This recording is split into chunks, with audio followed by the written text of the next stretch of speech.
Ongi etorriak guztioi, ezaguna duzuen Nafarroako Museo Etnologiko honetara, Julio Parra Baroja izendapena 96. urtetik duena, bai?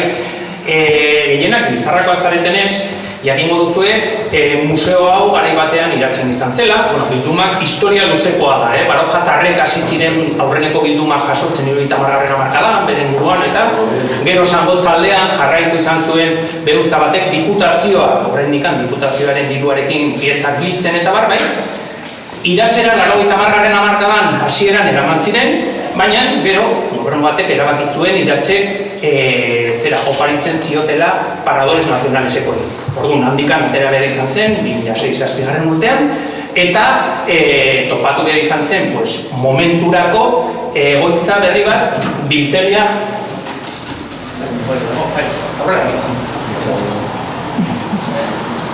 biltegia eta behin-behinekoa, eta ikusten duzue 24. urtean gaudela, behin-behineko bilduma hementxerako, bale? Gaur ematen diogu Kulturizan programari hasiera eta aurten 3. edizioa programaren barnean egiten dugu bertsondare saioa, bai? Aurreko 3 Lizarran ere egin izan ditugu, aurrenekoa egin genuen Karlismoko Museoan, Iratzeko monasterioan iaz eta aurten hemen. Edizio berezia izan daiteke, aipatutakoa museo hau itxita dagoelako, museoa nafartar guztiena da, bai, itxita dago eta oso aukera gutxi izaten ditugu urtean zehar, bisita giratuak egiten direla, maiatzan eta bale. Orduan, besterik gabe, zuen museoa da, guztiona delako, lehen beraiek aipatu dirana, hemen dauden pieza guztiak, 16.000 pieza inguru dauzkagu, beraz, gaurko saioa berezia da, beraien daudelako, eta aukera ematen digulako ondare inmateriala, bertsolaritza eta gero ikusiko ditugun gauzak ere, ondare materialarekin lotzeko. Orduan nik besterik gabe hitza ematen diet gure bertsolari guztiok ezagutzen dituzuena, eta Anderrek, lai jartzaile bezalase, saioari hasiera emateko. Ados, esker mila etortzeagatik.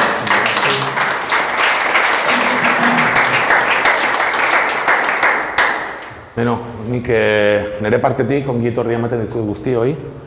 Mikelek esan dituen hitzetako asko ez errepikatzeko, esango dizuet, hasieran komentatu duguna. Santzidatenean hona etorri behar nintzela, WhatsAppez galdetu nuen, kuadrilan, aber nintzegoen museo hau, ez genekien. Eta alako batean kostatzaigu kokatzea, eta beno, berezia izango da saio hau, toki berezi batean delako, eta bi bertsolari handi gurekin daudelako bisita honetan laguntzeko. Beraz, besterik gabe, Julio Soto, saioa gaitza eta agur bana eskatuko dizuet.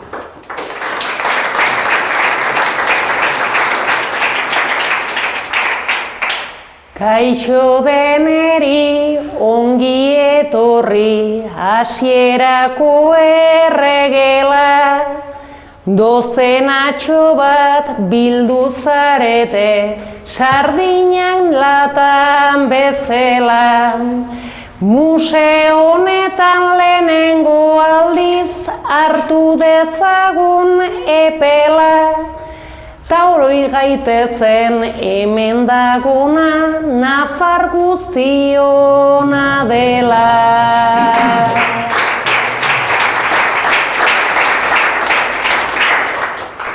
Eguerdion jende kultua, gaur ze gogo ze interes, gu bereziki urduri gatoz, eta ulertu mesedez.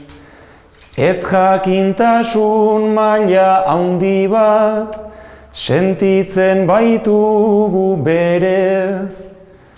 Zer kantatuko dugun ez dakit, nora gatozen ere.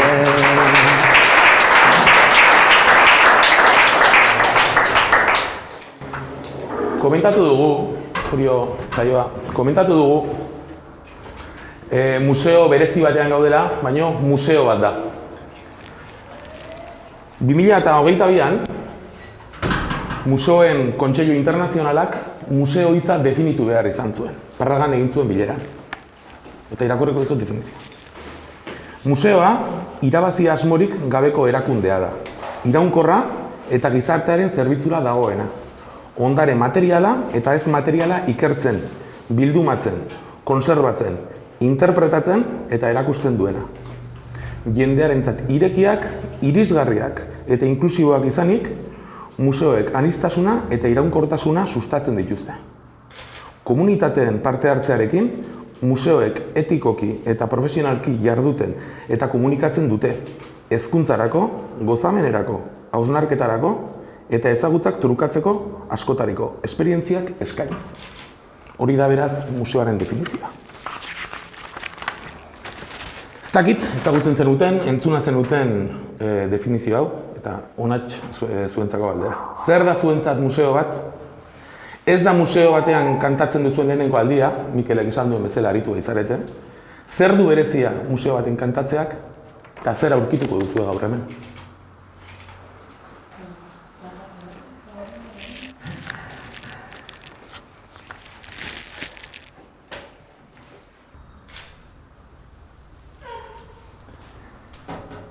Museoa definitzen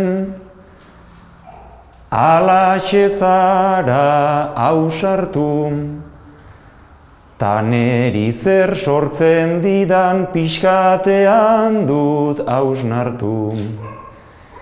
Etnologiko, etnografiko ta ez gaiten odoltxartu, asera baten erakargarri, bai baina gutxitan sartu.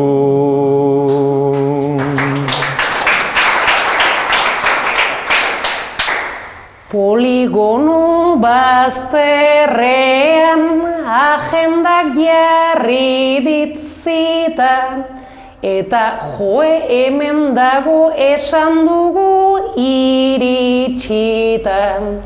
Hausnar dezagun ongi kulturaz, gure baitara iritzita, ea kultura egon daiteken urte osoan itxita.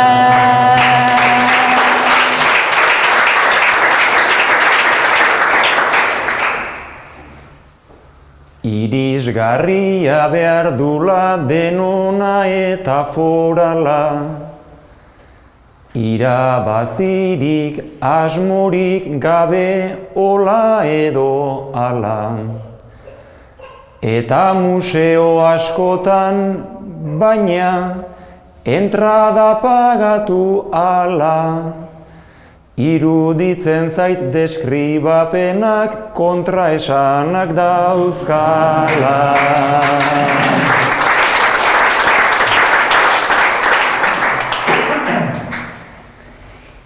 Museora joateko sarri patrika ustua, esnobarentzat sarrera, pobrearen disgustua, baina doainik egin dugunez, gaurko gure apustua, piezek kultura fosildua eta guk kulturan gorpuztua.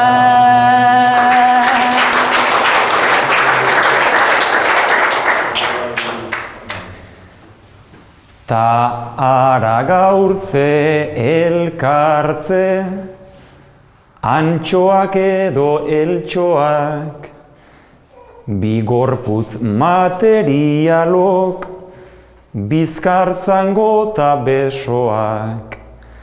Inmaterial dira ordea kantatutako bersoak, eta biak bat egingo ditu hemengo unibersoak.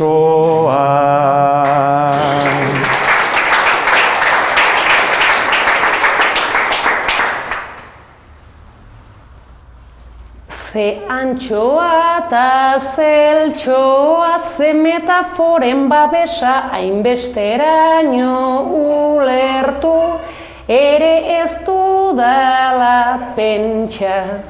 Baina eskolan etortzen ginen, ta dut horko aldatze ezan, sinonimoak ez izateko, museoa eta pereza.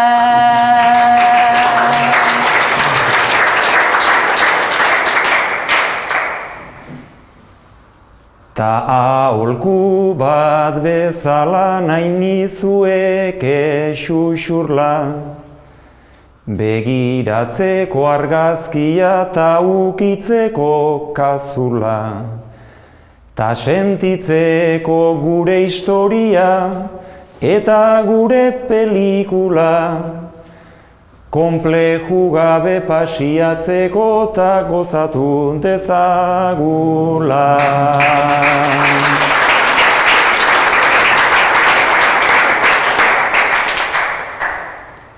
Etorri zarete eta ez zaitezte errukitu, gorputza urtu artean eskailera mugitu. Azken bertso bat, azken ohar bat, Juliori diot aditu, nahi duzuena begiratu bai, baina ez ezer ukitu.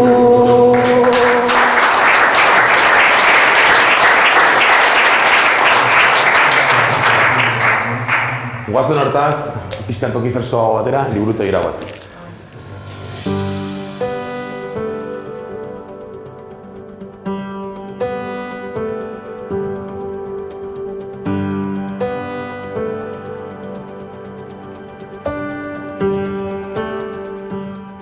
Liburutegi espezializatua da, 6.000 aletik gora dauzkagu, etnografia eta ondare materialaren inguruan, orduan, ikusitzazkezuen gaiak berez propioak dira.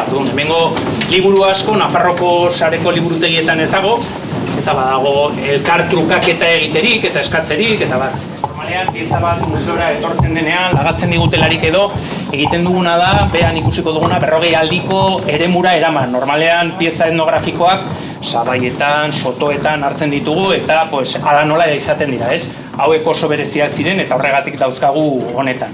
Ditugu irudi batzuk, bakarrak direnak, 80. hamarkadaren hasieran enkargatu zitzaizkienak Kataluniako artista berenei, baina justu hemengo argazkiak eta hemengo trajeenak, kasu honetan erronkarikoa. Orduan hauek egiten dira mukulo borobilez, buztina, txotxa batekin, zulatu, egin, irudia, ez daude moldez eginak eta gero eskuz margotuak. Eta propioak eta gainera hori bereziak dira, bakarrak direlako. Kataluniako artista biek banan-banan egiten direlako eta enkargu bat izan zelako. Belen irudiak, baina hemen diotze honekin pixkat aipatzeko datorren asteburuko saioa erronkarin egingo dela eta pixka bat antolatu dugun erakusketa baten ingurukoa identitatea janzten, janzkera, traje edo jantzi, berez hemen ez daukagu jantzi regionalik, baina pixka bat horren inguruan erakusketa garai historiko ezberdinetan egindakoa nazionalismo espainolak gure kutsua edo ikuspegia eman nagian eta beste aukera bat izango duzu, beste bigarren bertsondareko saioa ikusteko. Mikelek aipatu duen bezala, hau da Museo Etnologikoko liburutegia. Etnologia, definizio bat irakurriko dizuet, behan bat, orain bat, ja gehiago ez dut irakurriko. Eta hau da, etnologia gizarte zientzia bat da. Herri ezberdinak eta bere kulturak ikasi, aztertu eta konparatu egiten dituena. Antropologiaren adartzatar daiteke. Zuek biok, Julio Saioa, bi ikerlari zarete. Nafarroako etnologia ikertzen duen talde bereko partaideak. Urte luzez, aritu zarete liburutegi honetan lanean, eta ikertzen noski. Mundu mailako etnografia eta etnologia aldizkari garrantzitsuenak zuen artikulu bat argitaratu eta zuek saritzea erabaki du.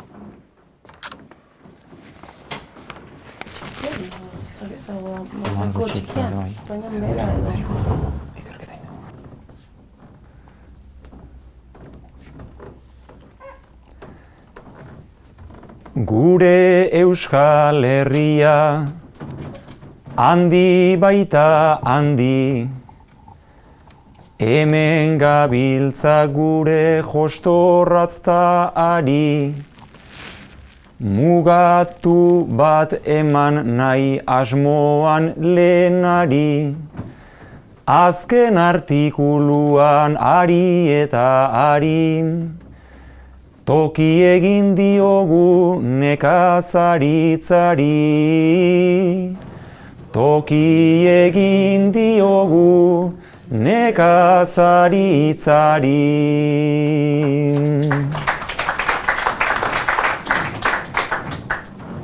Idi asto ta mando gurean egona, laiak edo aitzurrak ene zoriona, ekarri izan ditugu tresna oiek ona, ta etorkizunean zinez ez da broma, soilik dugu eroski eta merkadona.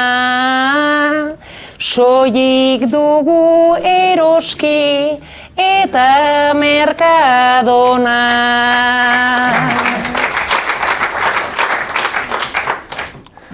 Olo garagar gari, antxe daude geldik, ereinta uzta jasoan utzi gibelik. Laiak bi punta dauzka, bi punta zabalik, idien uztarriak ez egurraz soilik, orain denak dauzkagu paretan zintzilik. Orain denak dauzkagu paretan zintzilik.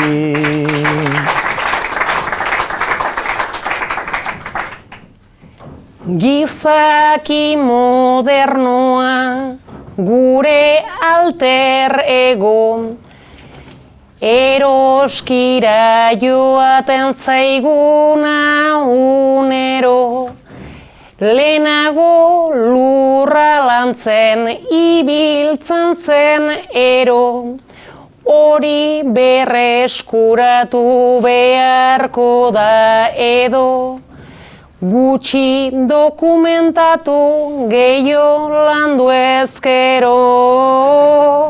Gutxi dokumentatu gehiago landu ezkero.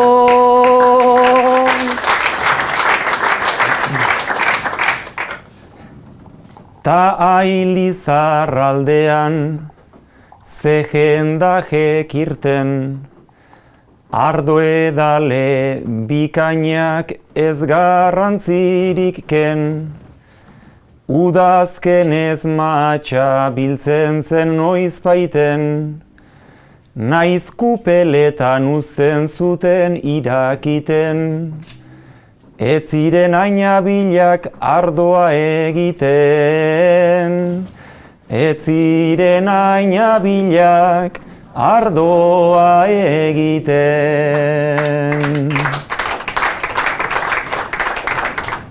Barriketan ez zien nahikoa irauten, ordea zelai oiek eneze iraupen, kritiko xamar zabiltz enologo aurten, ez zuten on egiten zabiltza esaten, baina itzelak dira ardoa edaten.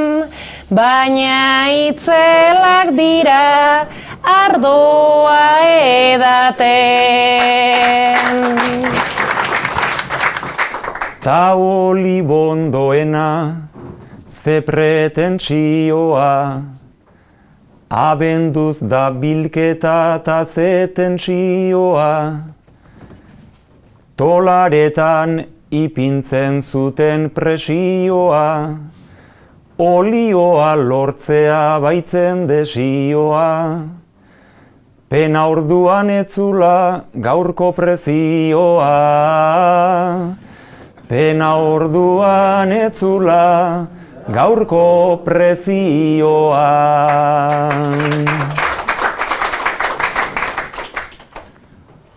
Olibondo bat nonta gu aldamenean, nekazari batekin gabiltz azkenean, zinda tresna hori esan itxaropenean, ta berak erantzun du samina senean, utzi etnografia ta jarri lanean. Utzi etnografia ta jarri lanean.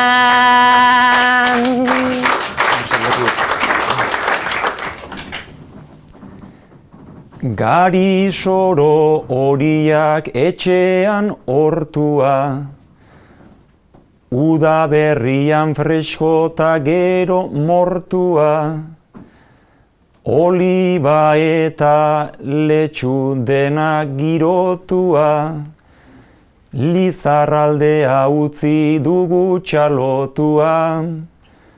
Jendarte bat izan zen lurrari lotua. Jendarte bat izan zen lurrari lotua.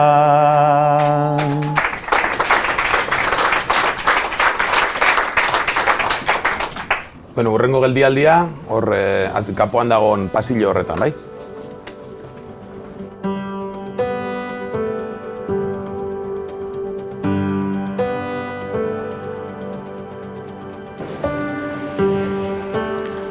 Lehen komentatu dizudan bezala, hurrengo saioa, hurrengo ariketatxoa hemen jarriko diet, eta hemen duzue haurtzaroari buruzko garai bateko erakusketa bat, eta emaiozue bizta izoa, ze horri buruz izango da hurrengo ariketa.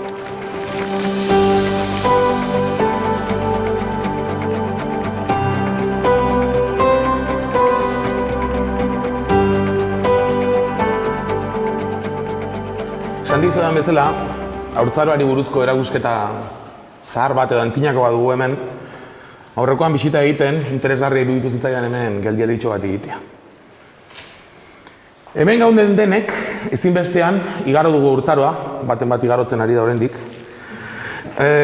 Batzuk duela asko pasa zuten haurtzaro hori, beste batzuk ez duzue duela horren beste pasa.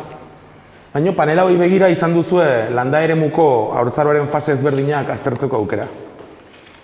Zuen haurtzaroarekin konparatuta, zerk deitu dizue harreta, ze uste duzue aldatu dela, eta zer jarraitzen du lehengoan.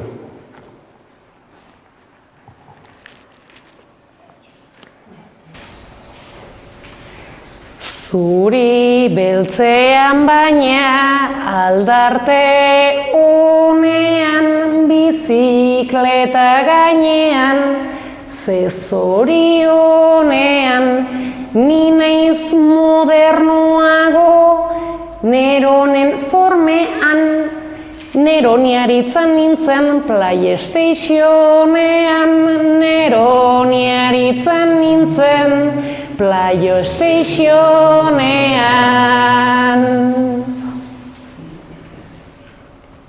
Garaia aro-zaro, jartzen naiz begira nolatan aldatzen den, bizitza hori da, mila desberdintasun dugu baina tira, berdintzen gaituna da, lehen diapositiba, berdintzen gaituna da, lehen diapositiba.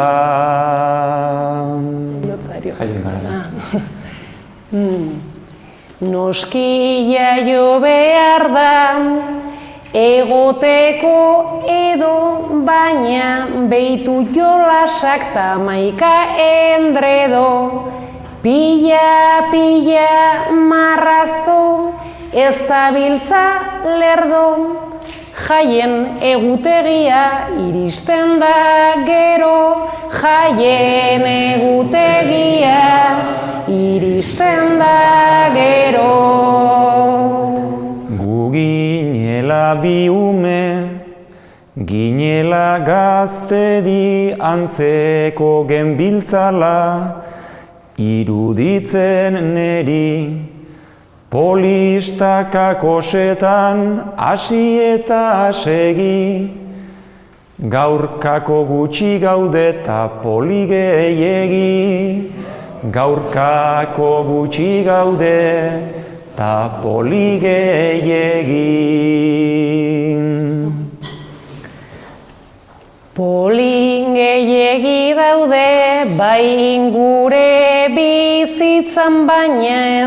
dut sartu nahi polemika gintzan. Beitu hemen bi aurrak liburu gerizan. Irakurtzea ez da inoiz jolasa izan. Irakurtzea ez da inoiz jolasa izan. Ta lehengo umeak ohartuta nago sarritan zituztela, etxean esklabo, egur biltzen zein zaintzan adinaz arago. Oiek lan egin zuten guk baino lehenago, oiek lan egin zuten guk baino lehenago. Fabrikan zeuden sarri, nola asko ziegan josten zein fabrikatzen behartzuten eran. Guk lana ez dugu egin esan duzun deman, lehen lana egiten zuten ta orain lana eman. Lehen lana egiten zuten ta orain lana eman. Aurra abandonatuak, ze gauza tristea, ai baino gaur egune bada albistea. Abandonatzen dira, ala dut ustea, antzeko zerbait baita, pantailan uztea. Antzeko zerbait baita, pantailan uztea. Pantaila hartzen dute guraso bezala, ez parkeko haize ez itxaso kresala. Ta hazi egiten dira pentsatzen dut ala, diktadore txikiak azten gabiltzala. Diktadore txikiak azten gabiltzala.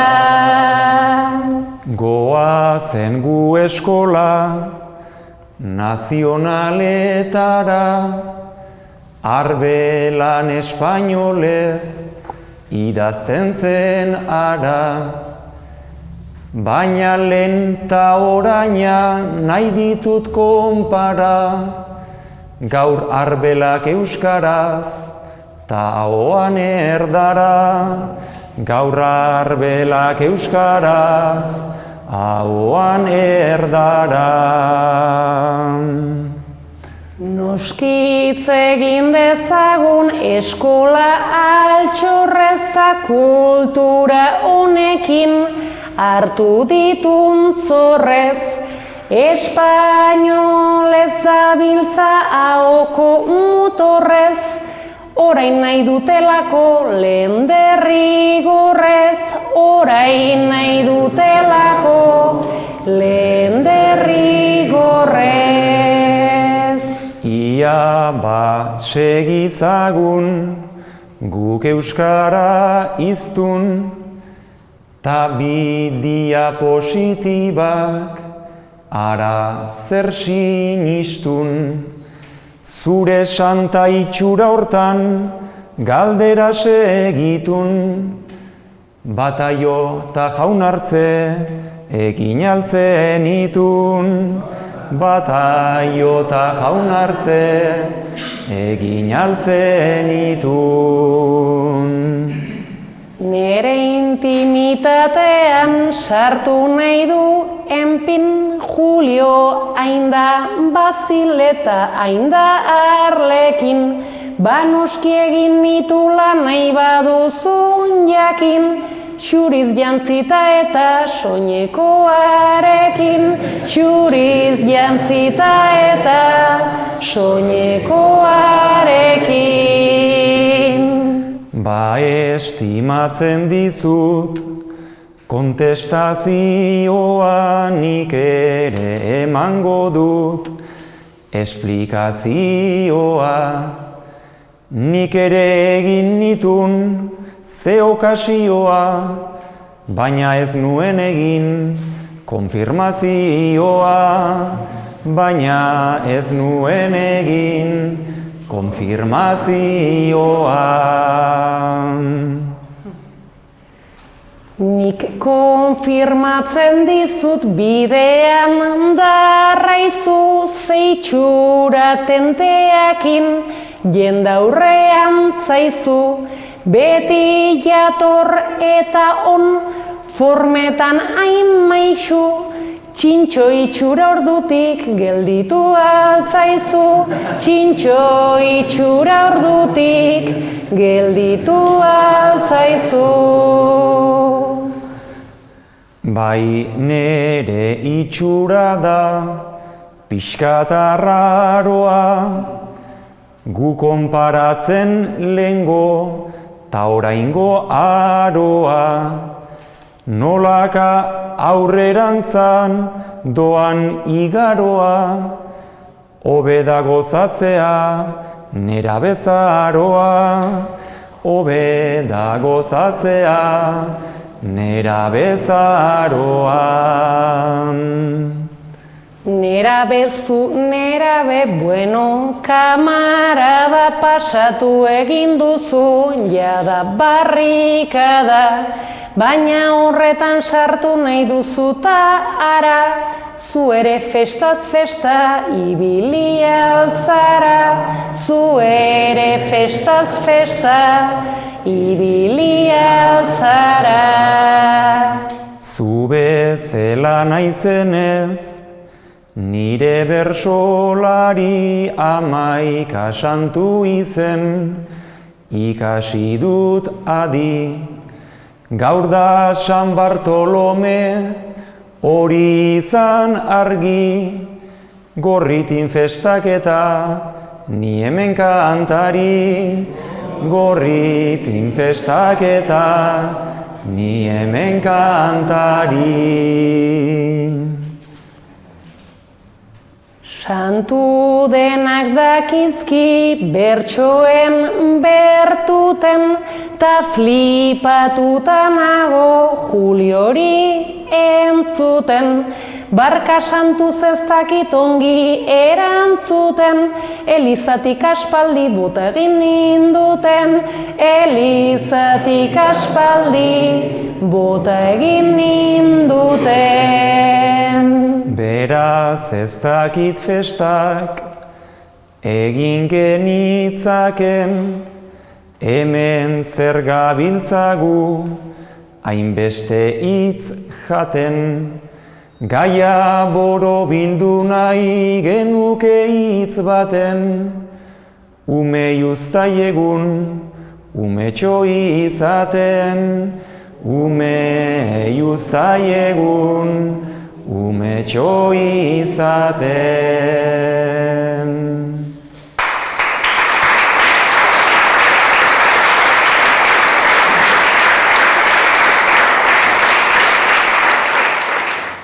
Bueno, hurrengo geltokia, horko ate horretan dagoen biltegian. Horren gibelean, ikusten duzue keramika bilduma oso potentea. Nafarroako alfare gehienetako piezak dauzkagu. Herrikoak, Ilunberri, Lizarra, Morentin, toki askotakoak badira, Eta mota ezberdinetako zeramikak. Lehen, Julio, galdetu izan dit, ze garaiko piezak dauzkagun hemen. Aipatu diot, data ezberdinak dauzkagula, bai? Normalean, eguneroko bizitzako piezak izan da, asko, 20. mendearen hasiera erdialdekoak izaten dira, baina berez, baditugu beste batzuk ere, haunitz zaharragoak. Esate baterako, bekaldean, oin eskatu diguten, hostiak egiteko makina bat, berezia, 15. mendekoa, baditugu hilarriak ere erdiarokoak eta zaharragoak, 19. mendeko gauzak ere baditugu, bale? Osotara, lehen aipatu bezalaxe, 17.000 pieza dauzkagu eta. Arras esaten da, hemen horrela ikusita, baina, lasai, 4.000 pieza dauzkagu biltegi honetan. Bueno, saioa, Julio. 4 elementu aukeratu ditugu hemengo biltegitik, eta ez dakit jakingo duzuen zer diren, baina bueno, gustatuko litzaiguke zuek esplikatzea zertarako den elementu bakoitza, bai? Orduan, lehenengo elementua botilatxo dira, baina daute zerbait berezia.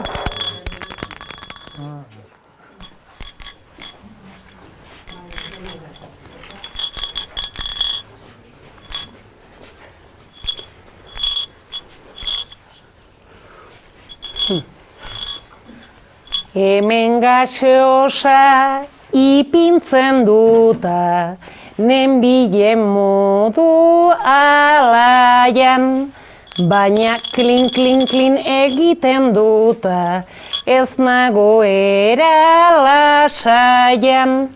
Ze izanen da, barka ez dakit, horretan nabil ez baian. Akaso hauek ibiltzen ziren, kale borroka garaian. Nafar jendeak naiz lanerako, bazeukan pulamentua. Berez da jende festazalea, ta entzun argumentua. Bola txiki bat sartzen zioten, goma edo zementua, eta horrelaxe lortzen zuten musika instrumentua. Hauxe, garai bateko gaseosa botila bada, baina barruko boloa, gazak berak eramaten zuen kanporaka eta zierrea zen, orduan irikitzeko, behata sartu eta... Beno, bigarren elementua, mentxe dugu onduan, bigarren elementua, hauxe duzu edo, elementuak, mentxe dituzu.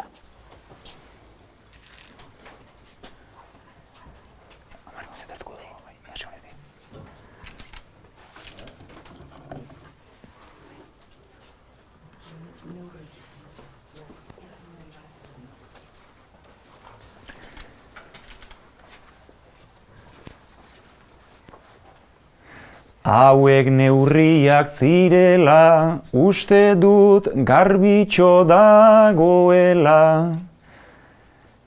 Baina bazuten be aldea eta egirantza natorrela. Behin ikustean udaberriko eguzkia zetorrela. Sartzen zituzten lurra eta ura, planta bat eta orbela. Geraneoak ederrak gelditzen ziren horrela.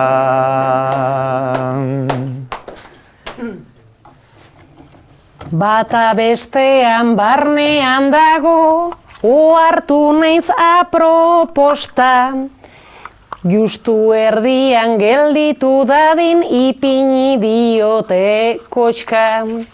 Noski neurriak zirela Julio, beraz berritzea kosta. Aurrentzat ere izan ziteke, nola jolasaren posta. Esnea bildu liteke edo bestela ere matrioska. Bigarren berso bat izango da, jantzi nahi baitut txapela. Beira jozue txikienari, ez alda gauza itzela. Hemen whiskia edango zuten, gaur plata plomo bezala. Txupitoa da antzinakoa, konturatu naiz kauenla, tagu pentsatzen gure garaian iraultzaileak ginela.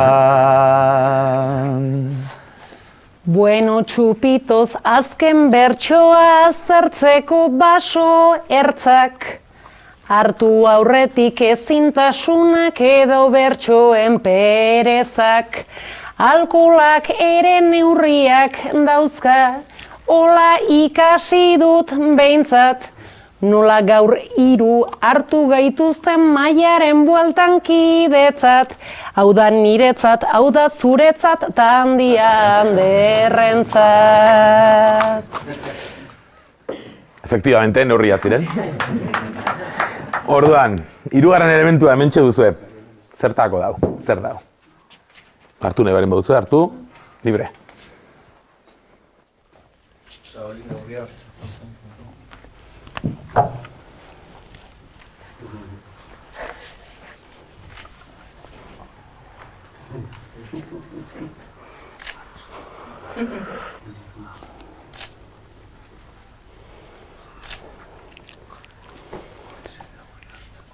Jakin nahi eta aurkitu problemak askoan, egonen zen baserri ertzeko lastoan.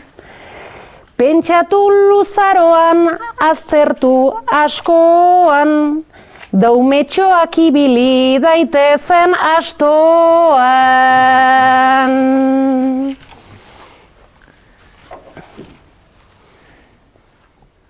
Nire hortan nenbilen nire hemen ala, jakinikan astoak bizkarra daukala.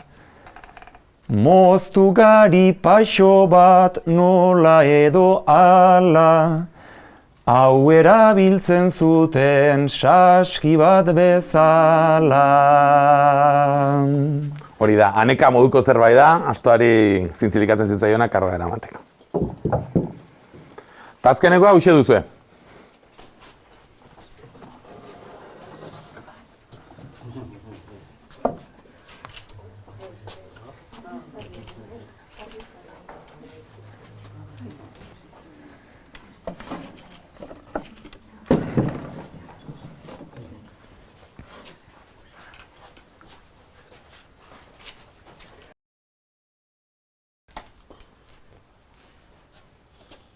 Fede kristaua zabaldu zuten, harmonika, harmonika.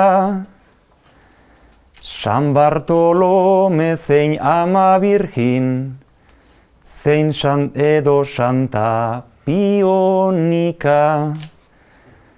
Txapeltxo ta mantua sartzen zuten santua, nun baitala komenita, ta errezatu eiten zioten, belauniko ipinita. Ta errezatu eiten zioten, belauniko ipinita. Ai belauniko ipintzen ziren, eta belaunak birrindu.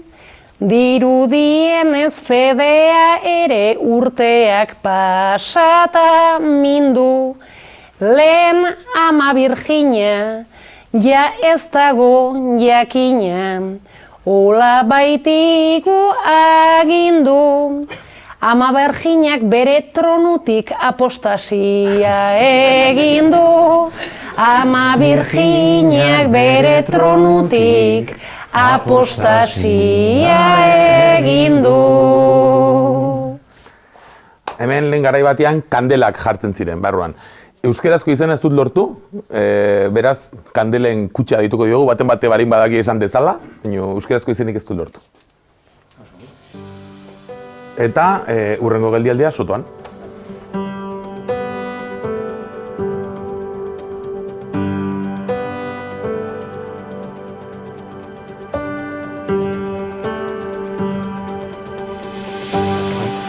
Hurbildu zaitezte favorez, honaino iritsi garela aprobetxatuz. Mentxe duzue, hilgurdi bat, 19. mende bukaerakoa.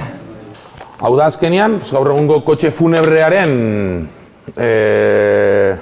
garai bateko kotxe funebrea litzatekeena, zaldiei lotuta juten zen eta hementxe jartzen zen hilotza edo kaja. Orduan, hau da, Herriberrikoa, ez da, Mikel? Herriberriko benetako hilgurdia da. Orduan, hementxe duzu ariketa bat zuentzat. Zuek zarete 13 urteko bi nerabe.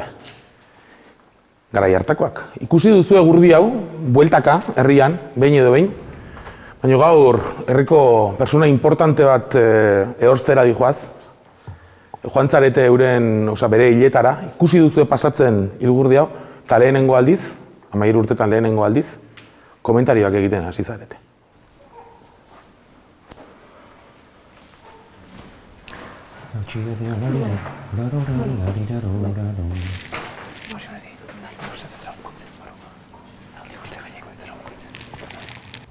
Naizta denek antzeko duten iruditzen, ikusiz galdetu dut hori ze gurdizen.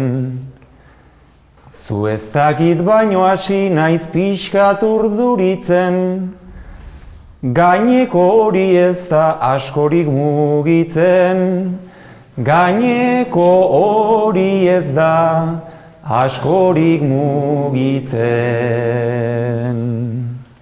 Azal zurbila dauka erio ezagun, baina hobeki aztertzen nahiko nuke jardun. Fijatu horko hilkutxak zetrakadun lagun, kolpek hasi berri da atera dezagun, kolpek hasi berri da atera dezagun. Kolpeena ni nintzen, jolas bat tamalez, nik uste dut Andrea hil egin dela gabez. Eta zenbat sotana gurutzela nabez, gure herrian baltzegon horren beste apez, gure herrian baltzegon horren beste apez. Sotana eta zaldi aieneze fuste, joan zena izan alzen horren ilustre. Gurasoek ikusi ezkeronik uste, ura ikusitagu sartuko gaituzte, ura ateratagu sartuko gaituzte. Naiz egun hortarako falta den denbora, niltzen naizenean hemendik gerora. Sartzen baldin banaute hilgurdian gora, atera ingo zaizkit bihankak kanpora, atera ingo zaizkit bihankak kanpora. Eriokin pentsatzen enengoen lasai, sega gizona baita bizitzaren etxai. Hankak kanpo aldean omen dauzkazu ai, zuk izanen dituzu jotanik ere bai, zuk izanen dituzu jotanik ere bai. Horko amonak zeuzkan 80 udara, ta eriotzak bota dio begirada. Horrelakotan beti penatxo bat bada, hilkutxa txikiena okerragoa da. Hilkutxa txikiena okerragoa da. Hilkutxa txikiena ta ordu zupena, amonak nunbait galduzun itxaropena. Txiki edo handia zehatxola ordena, hilkutxarez sartzea ez alda onena. Hilkutxarez sartzea ez alda onena. Ez da jaio sartuko ez denik oraindik, gorputz hilkor bat nola daukagun barrendik. Lotu biez partzinak ta goazen hemendik, hilgurdiko txoferrak begi bat itxi dit. Hilgurdiko txoferrak begi bat itxi dit.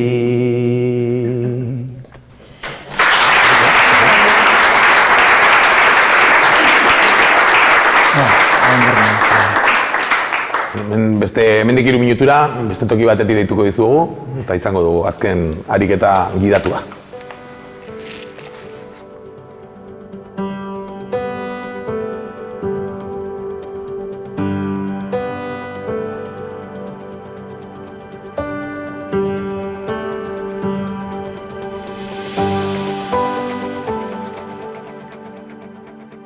Honako hau, sutondo bada, azkenean, garai batean kozinatzeko erabiltzen zena. Hemen pertza zintzilikatzen zen hemendik, eta azpilan sua zegoen. Hau da, Uitziko indiano batzuen etxean zegoena. Eta baditu berezitasunak normalian, motibo religiosoak eta izaten ziren, eta beha, indiak egina zituztenez, ja aldaketa batzu dituzte. Horra gertzen da suge moduko bat, edo sugandila bat, eta gainean dagona, ez dakit muskerro bat ozer den, baina badu zerikusi, ez da benetan edo gehienetan hemen aurkitu den moduko sutondo bat. Dena den, utziko dugu pieza konkretu hau alde batera, eta sutondoa Euskal Herrian beti izan da, familia elkartzeko tokia, erabakiak hartzeko tokia, izan du, lehen komentatu dugun, inmaterial horretatik ere asko izan du, ez? Eta, zu, Julio, ama izango zara, eta zu saioa 12 urteko alaba. Erabaki duzue, familiaren egoera ekonomiko txarra dela eta saioa moja bidaltzea. Behartxua tokatu da guren garaia, horregatik okertu didazu bisaia. Ni monjan bidaltzeko nahi zenuke saia, barkatu hartzen diot zigorren usaia. Zer dela eta ez doa apez gisa naia.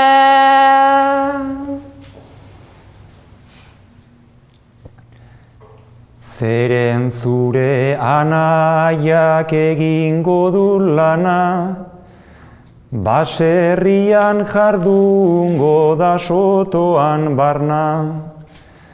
Badakite zaizula gustatzen sotana, ikasi beharko duzu ordea osana, beste irten biderik ez dugu laztana. Abitoan azpian eneze izerdin, apezek ta elizek zekaizto alderdi.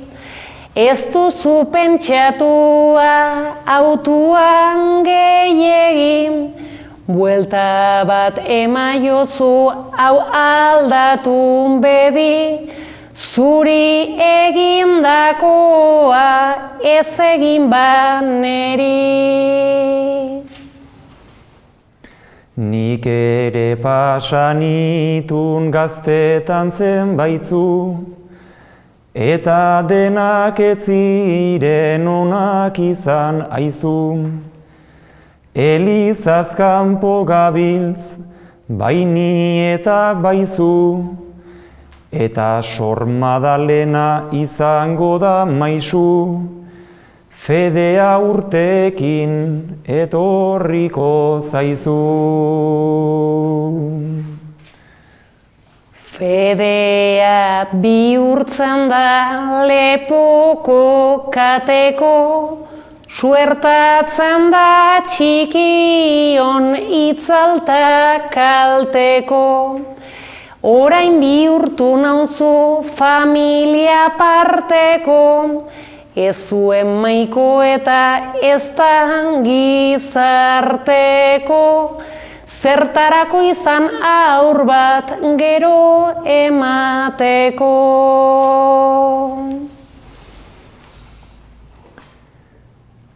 Badakizu aita txok naizun aldietan, jolastu behar genun behor zaldietan. Joan zaitez monjen gana, zoaz herrietan, ekarriko zaitugu poza begietan, aste santuan eta egu berrietan. Bihotz egin didazu berriro papilan, bidaliz neren garita esnen botila. Ados urrutirantzan doan eskatila, baino sufrikarioa daukadanez pila, behin bidali ezkero ez etorri bila. Lagun Sor Madalena eta Ama Birjin, daukazun amorru aupake egin dedin. Bi musu ematen dizut eta hiru berdin, hementxe uzten zaitut besterik enekin, barkatuko didazun itxaropenakin.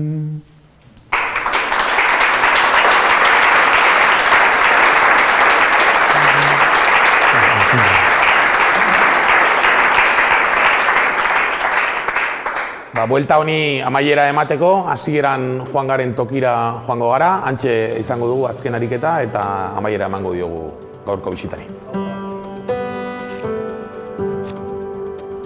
Museo berezi honetan bisita txiki eta berezi hau egin dugu. Eta iritsi gara berriz ere hasi garen punturaino, borobildu dugu eta orain zuen esku saioa ere borobiltzea. Librean kantatzeko aukera duzu.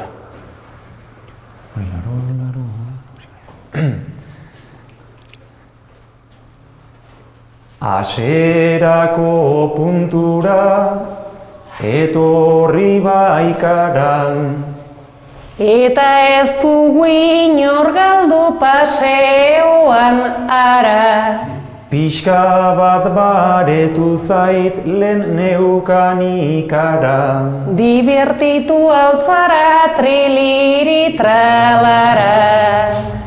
Etnologikoa zer den azaldu zazu. Lehen azaldu dugu pakean uztazu. Aritu altzarete ikasten jotasu. Wikipedian pasa ditu ordu batzuk. Kuaderno hortan dauka hor testamentua. Ilgurdia ere pres hor dauka lekua. Horrek gero izango baitu momentua. Gozatu dugu asko ze une gertuan, baina zergatik dago hau beti itxita. Nire horri ez nago ongi iritzitan. Barkatu antolakuntza hauxe zen kritika. Nik usteia dagola ulertzen hasita. lehen esan diozu da orain ere berriz. Ni naiz bueno ta malo gabiltz gure neurriz. Orain dago serio lehen zegoen irriz. Juliok aingeru gisa beti egiten du hitz. Eta neri gaiztoa tokatu beharra. Bitan bat izatea ere ez da txarra. Baina ekipo ona hemen txirritxarra. Gaur kontan museoa izan da izarra. Ongi pasa duzuen da gure galdera. Bueno, bero honekin gutxi gora bera. Altxa behintzat behatza jakitea aldera. Eta zer erosoa alda eskailera. Hemen egin ditugu kirola kultura. Dena egiten dugu ta dena puntura. Ta zeiren girotuan gobernuan kontura. Azken gelan zegoen gure eskultura. Baino egin baitute txokolatezkoa. Zure eskultura zegon igual brontzezkoa. Milkaz egina dago ta freskoa. Ilusioz hartuko dut ziur perfektua. Julio da hemen ondare immateriala. Nik usten dut naizela zuzaren bezala. Formulean gordeta zartu ala. Formulean sartzen da persona formala. Ta txiste hau aparte begira aurrera. Gurekin gozatzeko nolako aukera. Dexente bildu gara gaur geunden topera. Batutaz ondarea bertsoa eta euskera. Egin behar lirateke alako gehiago. Bat egin dugu eta ni konforme nago.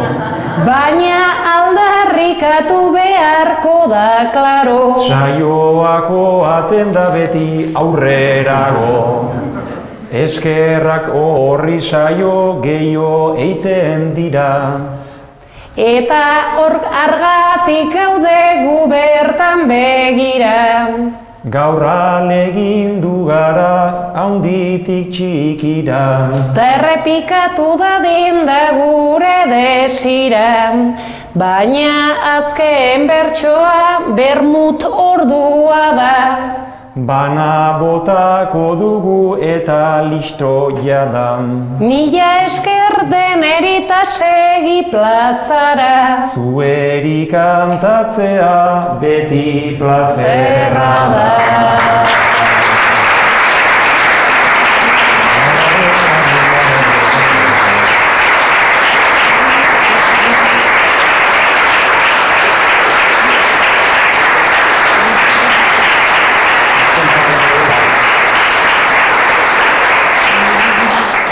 Mil esker Ander, mil esker zuei. Gaur ere zenbat bizipen, herriko festak datozenean, bizangoei eragiten, edo bestela zerbait kantatuz, kanturik bazenekiten, erosketako zerrendatxoa, idazten noizbait nunbaiten, gorputzak diren museootan, segi kultura egiten.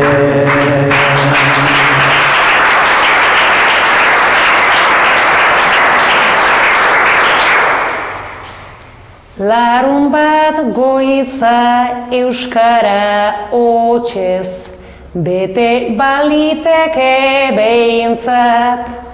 Gure kulturen soroa eman genezaken ereintzat.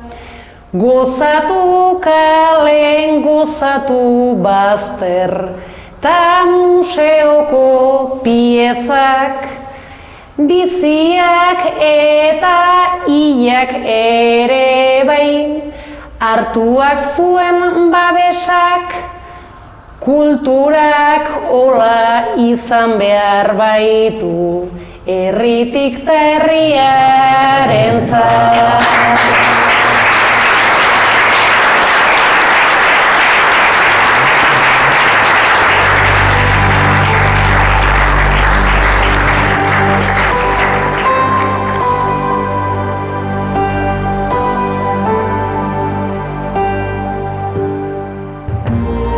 Gobierno de Navarra. Nafarroako gobernua.